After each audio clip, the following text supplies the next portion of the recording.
Lost Hearts by M.R. James.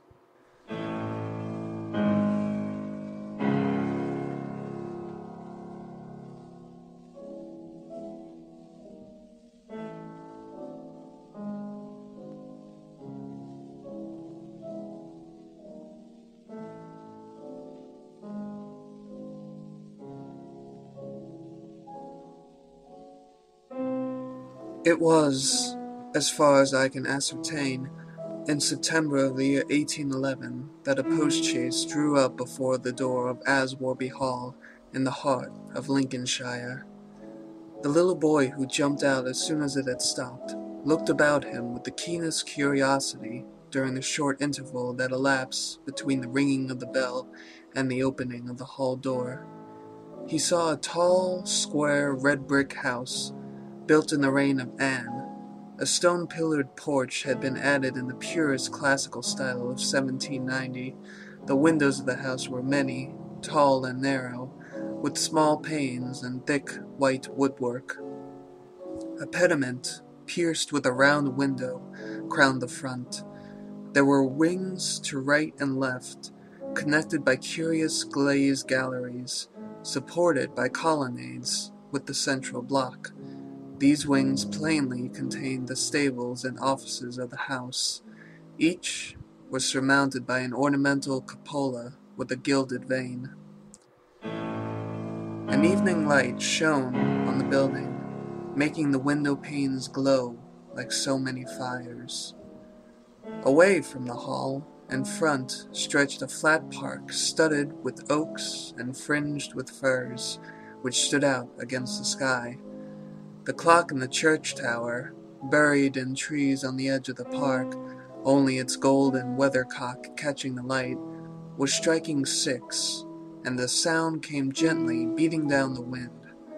It was altogether a pleasant impression, though tinged with the sort of melancholy appropriate to an evening in early autumn that was conveyed to the mind of the boy who was standing in the porch waiting for the door to open to him. The post-chaise had brought him from Warwickshire, where, some 6 months before, he had been left an orphan. Now, owing to the generous offer of his elderly cousin, Mr. Abney, he had come to live at Aswarby. The offer was unexpected, because all who knew anything of Mr. Abney looked upon him as a somewhat austere recluse, into whose steady-going household the advent of a small boy would import a new and, it seemed, incongruous element. The truth is that very little was known of Mr. Abney's pursuits or temper. The professor of Greek at Cambridge had been heard to say that no one knew more of the religious beliefs of the later pagans than did the owner of Aswarby. Certainly his library contained all the then available books bearing on the mysteries, the Orphic poems, the worship of Mithras, and the Neoplatonists. In the marble-paved hall stood a fine group of Mithras slaying a bull, which had been imported from the Levant at great expense by the owner. He had contributed a description of it to the Gentleman's Magazine, and he had written a remarkable series of articles in the Critical Museum on the superstitions of the Romans of the Lower Empire. He was looked upon, in fine, as a man wrapped up in his books, and it was a matter of great surprise among his neighbors that he should even have heard of his cousin, Stephen Elliott, much more than he should have volunteered to make him an inmate of Aswarby Hall.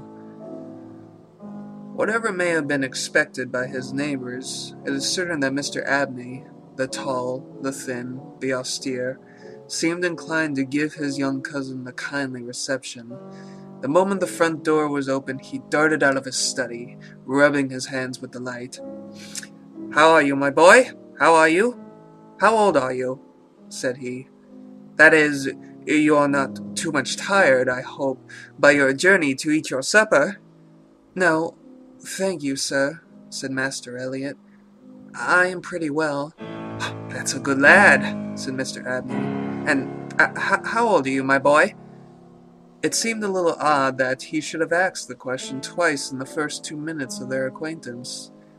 I'm 12 years old next birthday, sir, said Stephen. And when is your birthday, my dear boy? 11th of September, eh?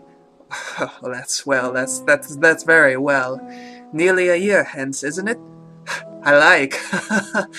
I like to get these things down in my book. Sure it's 12? Certain? Yes, sir. Quite sure, sir. Well, take him to Mrs. Bunch's room, Parks, and let him have his tea or supper or whatever it is. Yes, sir, answered the staid Mr. Parks, and conducted Stephen to the lower regions. Mrs. Bunch was the most comfortable and human person whom Stephen had as yet met in Aswarby. She made him completely at home. They were great friends in a quarter of an hour, and great friends they remained. Mrs. Bunch had been born in the neighborhood some 55 years before the date of Stephen's arrival, and her residence at the Hall was of 20 years' standing. Consequently, if anyone knew the ins and outs of the house and the district, Mrs. Bunch knew them, and she was by no means disinclined to communicate her information. Certainly there were plenty of things about the Hall and the Hall gardens which Stephen, who was of an adventurous and inquiring turn, was anxious to have explained to him. Who built the temple at the end of the Laurel Walk? Who was the old man whose picture hung on the staircase, sitting at a table, with a skull under his hand? These and many similar points were cleared up by the resources of Mrs. Bunch's powerful intellect. There were others, however, of which the explanations furnished were less satisfactory. One November evening, Stephen was sitting by the fire in the housekeeper's room, reflecting on his surroundings. "Is Mr. Abney a good man, and will he go to heaven?" he suddenly asked, with the peculiar confidence which children possess in the ability of their elders to settle these questions, the decision of which is believed to be reserved for other tribunals. "Good? Bless the child," said Mrs. Bunch. "Master's as kind a soul as I ever see. Didn't I ever tell you of the little boy as he took in out of the street, as you may say, this 7 years back? And the little girl, 2 years after I first come here? No. Do tell me about them, Mrs. Bunch. Now this minute." "Well," said Mrs. Bunch, "the little girl I don't seem to recollect so much about. I know Master brought her back with him from his walk one day, and gave orders to Mrs. Ellis, as was housekeeper then, as she should be took every care with, and the poor child hadn't no one belonging to her, she told me so her own self, and here she lived with us a matter of 3 weeks it might be, and then whether she was somethink of a gypsy in her blood or what not, but one morning she out of her bed afore any of us had opened an eye, and neither track nor yet trace of her have I set eyes on since. Master was wonderful put about, and had all the ponds dragged, but it's my belief she was had away by them gypsies, for there was singing round the house for as much as an hour the night she went, and Parks he declares he heard them a-calling in the woods all that afternoon. Dear, odd child she was, so silent in her ways and all, but I was wonderful taken up with her, so domesticated she was. Surprising. And what about the little boy?" said Stephen. "Ah, that poor boy," sighed Mrs. Bunch. "He were a foreigner. Giovanni, he called himself, and he come a-tweaking his hurdy-gurdy round and about drive one winter day, and Master 'ad him in that minute, and asked all about where he came from, and how old he was, and how he made his way, and where were his relatives, and all as kind as heart could wish. But it went the same way with him. They're a unruly lot, them foreign nations, I do suppose, and he was off one fine morning just the same as the girl. Why, he went, and what he done was our question for as much as a year after, for he never took his hurdy-gurdy, and there it lies on the shelf." The remainder of the evening was spent by Stephen in miscellaneous cross-examination of Mrs. Bunch, and in efforts to extract a tune from the hurdy-gurdy. That night he had a curious dream. At the end of the passage at the top of the house, in which his bedroom was situated, there was an old, disused bathroom.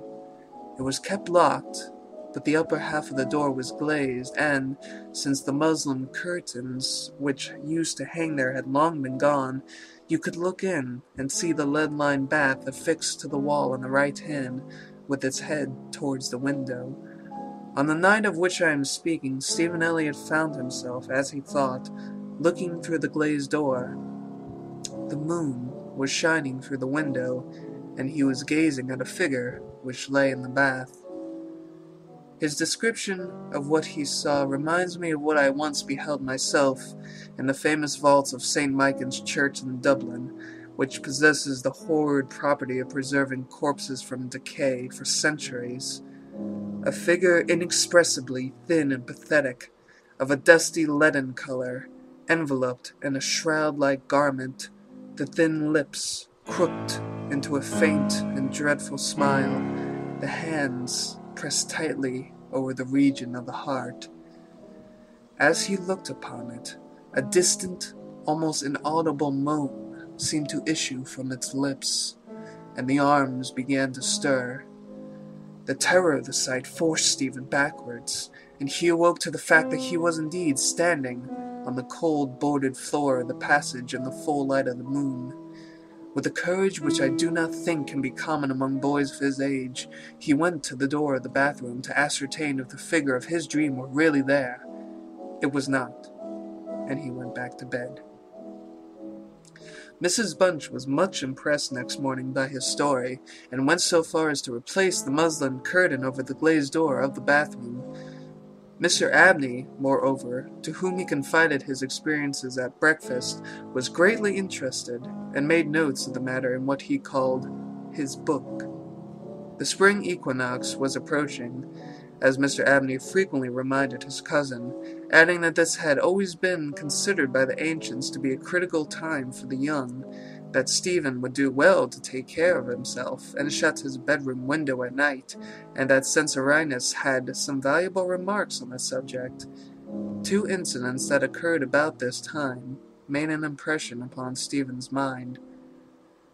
The first was after an unusually uneasy and oppressed night that he had passed, though he could not recall any particular dream that he had had.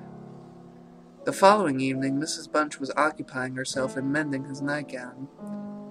"Gracious me, Master Stephen," she broke forth rather irritably, "how do you manage to tear your nightdress all to flinders this way? Look here, sir, what trouble you do give to poor servants that have to darn and mend after you." There was indeed a most destructive and apparently wanton series of slits or scorings in the garment, which would undoubtedly require a skilful needle to make good. They were confined to the left side of the chest, long, parallel slits, about 6 inches in length, some of them not quite piercing the texture of the linen. Stephen could only express his entire ignorance of their origin. He was sure that they were not there the night before. "But," he said, "Mrs. Bunch, they are just the same as the scratches on the outside of my bedroom door, and I'm sure I never had anything to do with making them." Mrs. Bunch gazed at him open-mouthed, then snatched up a candle, departed hastily from the room, and was heard making her way upstairs. In a few minutes she came down. "Well," she said, "Master Stephen, it's a funny thing to me how them marks and scratches can come there. Too high up for any cat or dog to have made 'em, much less a rat. For all the world like a Chinaman's fingernails, as my uncle in tea-trade used to tell us of when we was girls together. I wouldn't say nothing to master, not if I was you, Master Stephen, my dear, and just turn the key of your door when you go to bed. I always do, Mrs. Bunch, as soon as I've said my prayers." "Ah, that's a good child. Always say your prayers, and then no one can hurt you." Herewith Mrs. Bunch addressed herself to mending the injured nightgown, with intervals of meditation, until bedtime. This was on a Friday night in March 1812. On the following evening, the usual duet of Stephen and Mrs. Bunch was augmented by the sudden arrival of Mr. Parks, the butler, who as a rule kept himself rather to himself in the pantry. He did not see that Stephen was there. He was, moreover, flustered, and less slow of speech than was his wont. "Master may get up his own wine, if he likes, of an evening," was his first remark. "Either I do it in the daytime or not at all, Mrs. Bunch. I don't know what it may be. Very like it's the rats, or the wind got in the cellars, but I'm not as young as I was, and I can't go through with it as I have done." "Well, Mr. Parks, you know it is a surprising place for the rats, is the hall." "I'm not denying that, Mrs. Bunch, and to be sure, many a time I've heard the tale from the men in the shipyards about the rat that could speak. I never lay no confidence in that before, but tonight I demean myself to lay my ear to the door of the further bin. I could pretty much have heard what they were saying." "Oh, there, Mr. Parks, I've no patience with your fancies. Rats talking in the wine cellar, indeed." "Well, Mrs. Bunch, I've no wish to argue with you. All I say is, if you choose to go to the far bin and lay your ear to the door, you may prove my words this minute." "What nonsense you do talk, Mr. Parks. Not fit for children to listen to, while you'll be frightening Master Stephen there out of his wits." "What? Master Stephen?" said Parks, awaking to the consciousness of the boy's presence. "Master Stephen knows well enough that I'm a-playing with a joke with you, Mrs. Bunch." In fact, Stephen knew much too well to suppose that Mr. Parks had in the first instance intended a joke. He was interested, not altogether pleasantly, in the situation, but all his questions were unsuccessful in inducing the butler to give any more detailed account of his experiences in the wine cellar.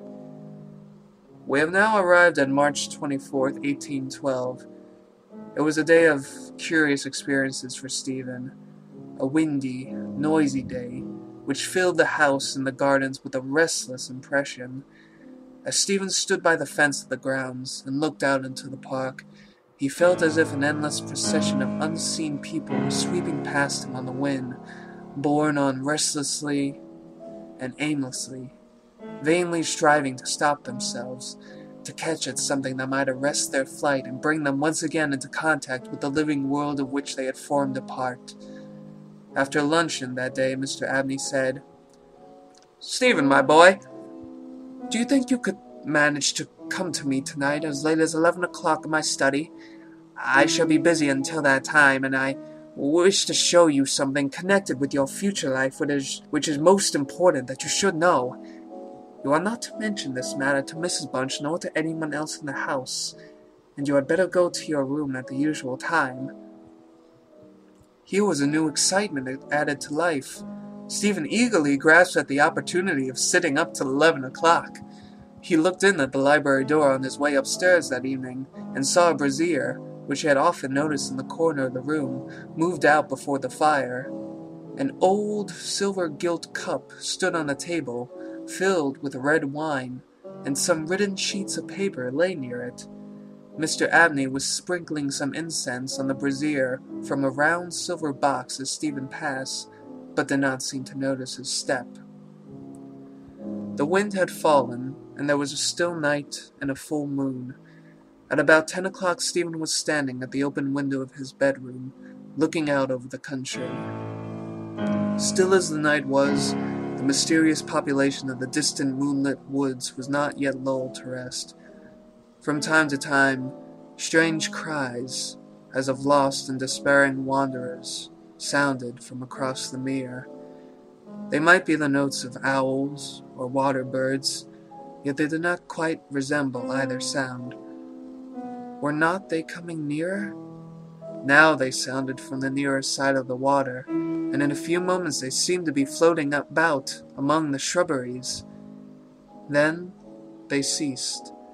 But just as Stephen was thinking about shutting his window and resuming his reading of Robinson Crusoe, he caught sight of two figures standing on the gravel terrace that ran along the garden side of the hall. The figures of a boy and a girl, as it seemed. They stood side by side, looking up at the windows. Something in the form of the girl recalled irresistibly his dream of the figure in the bath. The boy inspired him with more acute fear.